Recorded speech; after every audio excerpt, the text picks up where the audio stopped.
So class 10 students, a very very good evening to you all. बेटा सबसे पहले तो सॉरी, आप में से बहुत लोगों ने मेरे को बार बार ये कहा कि सर ऑनलाइन क्लास ले लो, ऑनलाइन क्लास ले लो। मैंने बहुत बार कोशिश भी की, लेकिन जिससे भी मैं बात करता हूँ ऑनलाइन क्लास के लिए तो सब पहले बोलते पैसे लाओ पैसे लाओ, पैसे लाओगे तो ऐप बना देंगे, ऐप बनाएंगे तो करेंगे। तो बच्चे मुझे कुछ समझ में नहीं आया, लेकिन कहीं ना कहीं ये भी था कि आपका एक फेथ था। तो बताया किसी ने भैया कि यूट्यूब पे चले जाओ, वो पैसे नहीं मांगेंगे। तो बस उनकी एडवाइस को मान लिया, और आपका जो फेथ था तो मैंने भी फेथ ऑन करके शुरू कर दिया चैनल आपके लिए। आज चलो बच्चे, हम लोग पहले अपने टॉपिक पे आ जाते हैं। हम लोग फिजिक्स को फटाफट समझ लेते हैं। देखिए, एक तो सबसे पहली चीज़ है कि फिजिक्स के बारे में जब भी हम बात करते हैं तो एक सिंपल सी चीज़ आती है। फिजिक्स का मतलब ये है कि we just study about the nature, right, how this nature is working. हम इन्हीं सारी चीज़ों को फिजिक्स में पढ़ते हैं, है ना।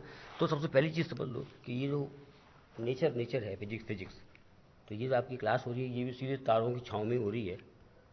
करीब रात के 11:15 के आसपास हो रहा है। मुझे भी टाइम मिला तो मैंने कहा चलो थोड़ा सा आपका जो फेथ है वो भी बरकरार रह जाए, है ना। क्योंकि भाई आप लोगों से ही हैं राजेश सर, तो आपको तो नाराज़ नहीं कर सकते बच्चों। चलिए थोड़ा सा, अब आपका टर्म 1 में जो सारा एमसीक्यू टॉपिक्स ही रहेंगे, एमसीक्यू क्वेश्चन से रहेंगे, तो हम लोग थोड़ी चीज़ों को समझ लेते हैं और उस पर बेस्ड कुछ एमसीक्यूज़ की वो कर लेंगे प्रैक्टिस, राइट, जिससे कि वहाँ पे हमको कंफ्यूजन ना हो। बेटा एक तो मैं आपको सबसे पहले तो ये एडवाइस करूँगा, आप अगर अपनी जो तैयारी भी कर रहे हैं ना, उस तैयारी में भी सीधा उठा कर के एमसीक्यू पढ़ना मत शुरू करो, राइट। क्योंकि अगर आप सीधे एमसीक्यू पे कूद करके उसको पढ़ना शुरू कर दोगे ना, तो वो जो 4 ऑप्शन होंगे ना, वो चारों ऑप्शन कहीं ना कहीं माइंड में होते जाएंगे सेट, राइट। और वहाँ एग्जाम के जब आप दोगे, मान लो वो सेम क्वेश्चन भी आ गए ना, तो आपको वो जो चारों ऑप्शन पहले ही माइंड में सेट है ना, वो चारों ही सही दिखने लग जाएंगे। एमसीक्यू पार्ट में ये सबसे बड़ी प्रॉब्लम है। और दूसरा ये चीज़ मैंने आप लोगों को पहले भी बताई थी, अब एक बार फिर समझ लीजिए कि उल्टा है थोड़ा सिस्टम। तुक्का सिस्टम शायद अब तक था, और अब ये तुक्का सिस्टम खत्म हो गया है, राइट। क्योंकि यहाँ पे एक लिटिल बिट नॉलेज होने के बाद 2 या 4 सेंटेंस आपको नहीं लिखना है, राइट। यहाँ तो फुल नॉलेज होने के बाद 4 में से एक जो सटीक है उसको ही क्लिक करना है। चलिए बच्चे, राइट, हम लोग करते हैं फटाफट से स्टार्ट। सबसे ऊपर मैंने यहाँ पे ये आप लोगों के लिए एक एडवाइस ही है, मेरे ऊपर लिखा हुआ है क्रिएट और इमेजिन, राइट। इसका मतलब बेटा अगर फिजिक्स समझना है ना, तो या तो आप कंडीशन को क्रिएट कर लो, राइट। कंडीशन को क्रिएट करने का मतलब पूरा एक्सपेरिमेंटल सेटअप कर लो, राइट। बहुत खर्चे वाला काम है, फालतू का पैसा जाएगा। बेटर है आंख बंद करो या आंख खोलो, दिमाग के अंदर चीज़ों को इमेजिन करते चले जाओ, राइट। हींग लगे ना फिटकरी और रंग भी चोखा होए। आप जितनी चीज़ों को इमेजिन करते जाओगे, जितना करते जाओगे, आपका दिमाग आपके कॉन्सेप्ट्स को उतना आपको क्लियर करता चला जाएगा। माइंड आपको खुद ही बता देगा कि क्या है कैसे है, राइट। सबसे पहले हम लोग समझ लेते हैं, मैंने यहाँ पे एक साइड में लिखा हुआ है that how things are visible to us. बड़ा अजीब सी बात है यार, how things are visible to us. अरे आंखें हैं, आंखों से देख लेते हैं, राइट। आंखों के बाद लाइट है, तो बस आंखों और लाइट का कॉम्बिनेशन है, कमाल है, बस चीज़ें दिख जाती हैं। अब इसमें इतना क्या सवाल उठाना। सवाल इसलिए उठ रहा है भाई कि आंखें और लाइट है तो चीज़ें दिख रही है, बहुत बढ़िया। हवा भी देख लेते हो दिन में? अच्छा, हवा के लिए लाइट चली जाती है क्या? राइट, तो ये हम समझेंगे क्या है एक्चुअली हो क्या रहा है। इमेजिन मैंने आपको करने को बोला है, आप चीज़ों को इमेजिन करते जाएंगे उतना आपका कॉन्सेप्ट क्लियर होता जाएगा, राइट। हम एक चीज़ मान लेते हैं, अभी आप लोग सपोज अपने रूम में बैठे हुए हैं, आपके सामने वाली जो दीवार है वो ये है, ये नहीं है, ये बहुत मोटी दीवार हो गई है, पतली वाली लेंगे। एक मिनट, टेक्नो फ्रेंडली वाली चीज़ें हैं भाई। अब शायद ये हो गई आपकी,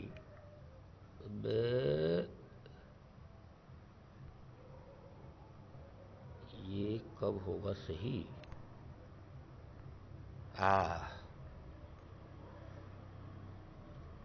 ये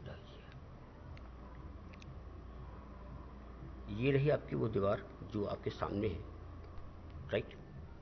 इसको हम बोलते हैं सरफेस या एक प्लेन, राइट। हम लिख देते हैं ये प्लेन है एक। मैं जल्दी से करता हूँ इस काम को क्योंकि आपको कॉन्सेप्ट पहले भी पढ़े हुए आप लोगों ने। ये एक प्लेन है, इस दीवार पे एक मैंने ड्रॉ कर दी परपेंडिकुलर लाइन,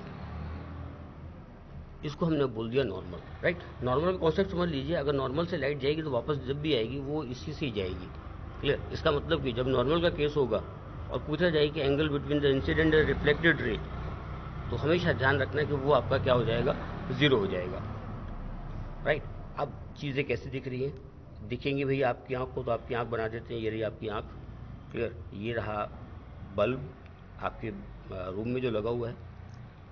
सबसे पहले बल्ब से निकलेगी लाइट, भाई आंख से लाइट तो आ नहीं पाएगी। ये हुई आपकी इंसिडेंट रे, क्लियर, इसको हम बोलते हैं इंसिडेंट रे। और ये आपका सरफेस से टकराई और ये ऐसे आ गई, जिसको हमने बोला है रिफ्लेक्टेड रे। मैं इन सब चीज़ों को लिख नहीं रहा हूँ, आपको ये सब चीज़ें क्लियर है, हम फटाफट समझ लेते हैं, राइट। आपकी आंख यहाँ बना देते हैं भाई, ये आपकी आंख पे आकर इंसिडेंट हुई और इमेज आपकी यहाँ पर बन गई, राइट। मतलब कि दीवार ने क्या किया, लाइट को रिफ्लेक्ट कर दिया, राइट। आपके और दीवार के बीच में जो हवा है वो क्या कर रही है, लाइट को रिफ्लेक्ट नहीं कर पा रही, इसलिए आपको वो हवा बच्चे दिख नहीं रही है। चलिए, है ना, आगे हम फटाफट समझ लेते हैं। नॉर्मल और इंसिडेंट रे के बीच का जो एंगल बनता है इसको हम बोलते हैं एंगल ऑफ इंसिडेंस, राइट। ये हुआ आपका एंगल ऑफ इंसिडेंस। और ये होता है आपका angle of reflection, right. Angle of incident, angle of reflection, this is your incident ray, ये है आपकी नॉर्मल और ये है आपकी रिफ्लेक्टेड रे, ठीक है। आप जिस रूम में बैठे हुए हैं उसको मैं मान लेता हूँ ये कोई एक मीडियम है। आपका जो रूम है वो क्या है बच्चों, एक मीडियम।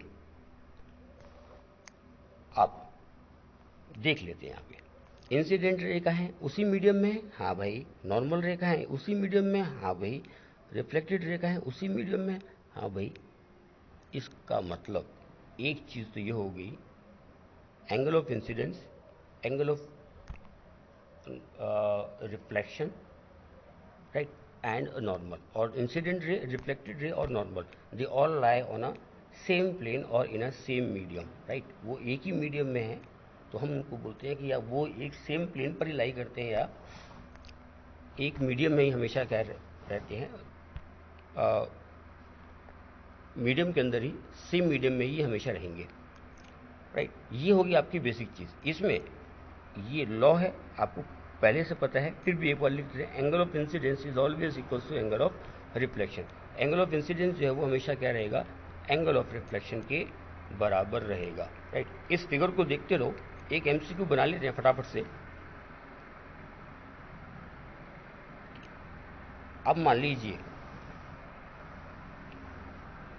आपका ये आता है, which one is wrong, suppose a medium is air, right. In the case of a reflection, which one is wrong,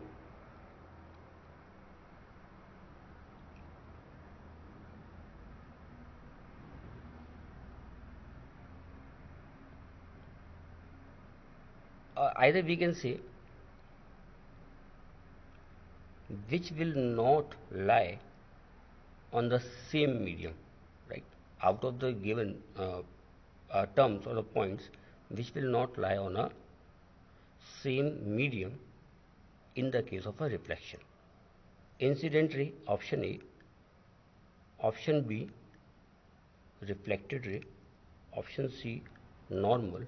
और option D, none of these. Right, ये एक चीज़ क्लियर हो गई कि मैंने यहाँ पे क्या बताया आपको, एक ही मीडियम में इंसिडेंट भी है, नॉर्मल भी है और ये रिफ्लेक्टेड भी है. इसका मतलब इसका ऑप्शन डी जो हो जाएगा वो आपका हो जाएगा एकदम करेक्ट. राइट, ये हुआ एक. अब आ जाइए एक बार फिर से वापस ले ले जरा इस सब चीज़ों को, क्योंकि ये बड़ा आफत लगती है मुझे. ये राइट. कुछ क्वेश्चंस जो आ रहे हैं वो कुछ ऐसे आ रहे हैं. ये हो गई आपका सरफेस या आपका प्लेन. क्लियर.